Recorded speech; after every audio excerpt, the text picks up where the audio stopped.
Muy buenos días, bienvenidos a la clase de agricultura del día de hoy. El tema que vamos a tratar hoy es agricultura orgánica como una alternativa para estudiantes de sexto grado.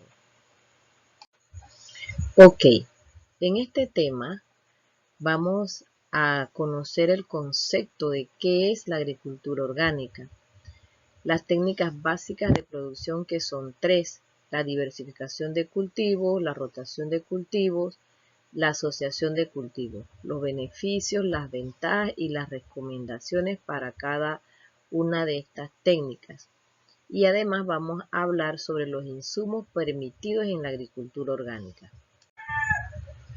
Esta diapositiva tiene el concepto de la agricultura orgánica, que no es más que un sistema de producción que trata de utilizar al máximo los recursos de la finca, dándole un énfasis a la fertilidad del suelo, a la actividad biológica y al mismo tiempo a minimizar el uso de los recursos no renovables.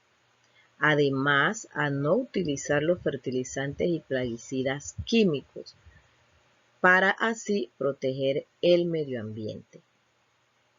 Hay dos imágenes también. La primera que habla de la diversificación de cultivos. Podemos ver varios tipos y variedades de cultivos. Y la segunda habla de la rotación de cultivos, donde podemos observar diversos cultivos como zanahorias, brócoli, lechuga, sandía, cebolla, frijoles, maíz, que eso se va a ir sembrando de año en año. Esta diapositiva habla sobre las técnicas básicas de producción. La asociación de cultivos. Esta técnica se basa en sembrar dos o más especies de plantas diferentes en espacios contiguos, de modo que se trata de imitar los ecosistemas naturales. Diversificación de cultivos. Esta técnica consiste en mantener varias especies de plantas sembradas en un área determinada. Y la rotación de cultivos se hace con el objetivo de mantener y aumentar la fertilidad del suelo. Se trata de diseñar de manera que los cultivos suceden unos a otros. Esta asociación se hace de año en año. Más adelante se les muestra un ejemplo de cómo se hace la rotación de cultivos de año en año. Bien, esta diapositiva que nos habla de la rotación de cultivos nos muestra un ejemplo claro de cómo se hace esa rotación de cultivo año tras año. El ejemplo tiene 4 tipos de cultivos diferentes cada año. Por ejemplo, el primer año podemos sembrar una parcela de maíz con una parcela de frijol, una parcela de tomate y una parcela de yuca. Y así sucesivamente, año tras año, vamos a sembrar 4 cultivos diferentes, parcelas de cada cultivo. ¿Cuáles son los beneficios de la rotación de cultivos? Tenemos la conservación de la fertilidad, porque se incrementa la diversidad cultivada también, porque vemos que 4 cultivos diferentes, hay diversidad. Hay una protección frente a la erosión, porque se mantiene una cubierta vegetal que evita que la tierra quede desnuda por largos periodos de tiempo. Hay una disminución de las plagas y enfermedades. Al rotar los cultivos, se rompe el ciclo vital de las plagas, porque las plagas atacan los diversos cultivos, así que cuando se acaba ese año, dejamos de sembrar ese cultivo, ya estamos rompiendo, ¿verdad?, el ciclo de vida de esa plaga. También hay un mejor aprovechamiento del recurso suelo. Los distintos cultivos pueden aprovechar los nutrientes a diferentes profundidades, sin que hayan sido consumidos por los cultivos anteriores. Muy bien, esta diapositiva nos muestra las recomendaciones que debemos tener en la rotación de cultivos. A un cultivo muy consumidor de nitrógeno se debe sembrar un cultivo productor de nitrógeno. Las leguminosas, como los frijoles, son productores de nitrógeno. Por ejemplo, podemos sembrar espinaca y al siguiente año podemos sembrar frijol. A un cultivo que compacta mucho la tierra, debe seguirle un cultivo que la deje mullida. Por ejemplo, yuca en un año y después habas. A un cultivo de raíces superficiales debe seguirle uno de raíces profundas. Por ejemplo, el tomate tiene raíces superficiales. Después del tomate se puede sembrar yuca o zanahoria que tienen las raíces más profundas.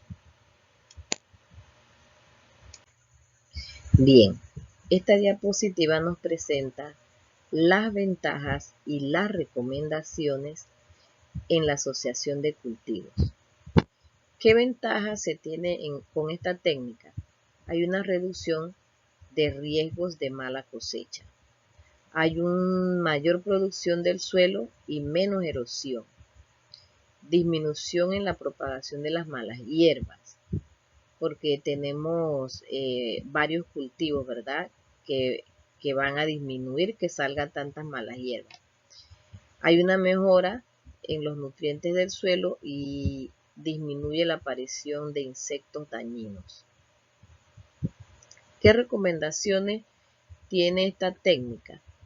Hay que asociar hortalizas que sirvan de tutores de las otras plantas. Por ejemplo, el maíz le sirve de tutor al frijol de bejuco. También sembrar café bajo sombra de árboles altos, ya que al café le gusta la sombra. Evitar asociar hortalizas que necesitan muchos nutrientes y recursos, como el melón con la calabaza o con la sandía, y los tomates con berenjena. Evitar asociar esas hortalizas. Asociar hortalizas con diferentes velocidades de crecimiento, como puede ser cebollas con fresas, tomates con cebollas, zanahorias con cebollas y zanahorias con lechuga. Evitar hacer esas asociaciones.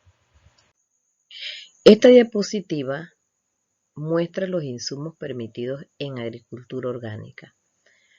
Hay insumos ecológicos y hay abonos orgánicos. Los insumos ecológicos son materiales elaborados con ingredientes biodegradables para las plantas, para los animales, para las personas y para el medio ambiente, que dan como resultado alimentos de alta calidad. ¿Cuáles son esos insumos? Polvo de roca, azufre, cal, ceniza de madera, harina de huesos y algas. Los abonos orgánicos se utiliza material orgánico en el tratamiento del suelo para obtener cultivos sanos. Hay abonos fermentados y abonos no fermentados. En esta diapositiva estamos mostrando las imágenes de cada uno de esos insumos permitidos en agricultura orgánica. En esta diapositiva vamos a mencionar los abonos orgánicos que existen. Tenemos el compost, que ya ustedes lo deben conocer. Ya ustedes elaboraron compost. También tenemos los abonos foliares. Estos abonos estimulan la nutrición y la defensa de las plantas. Tenemos una imagen del bocachi, del biol, de los estiércoles, que pueden ser diversos tipos. Estiércol de vaca, de caballo y de aves. Y los abonos verdes o leguminosas, que se incorporan al suelo y se intercalan entre los cultivos. todos los tipos de leguminosas de frijoles pueden ser abonos verdes. Muchas gracias por la atención brindada. Les escribí un versículo del libro Levítico de la Biblia, donde ustedes pueden observar que desde el principio Dios enseñó a su pueblo técnicas básicas para producir la tierra que incluían descansos de la tierra. Que pasen un excelente día y que Dios me los bendiga a todos. Bendiciones.